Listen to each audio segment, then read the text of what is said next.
Honorable chairs, esteemed delegates, Mesdames et Messieurs, to get a balanced, authentic picture of where we, the Grande République, stand, we have sought advice from both M. Macron and Mme Le Pen staff units. Hence, each of us is part of unique communities, whether it's defined by nationality, beliefs, or backgrounds. However, in essence, we share one unifying identity, our humanity. The United Nations vision of global citizenship asks us to recognize our impact on each other, encouraging us to think globally and act locally.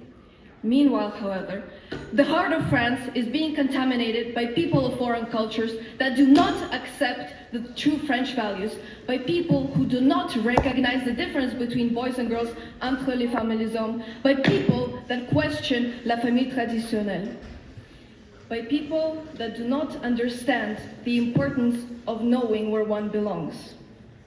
Merci.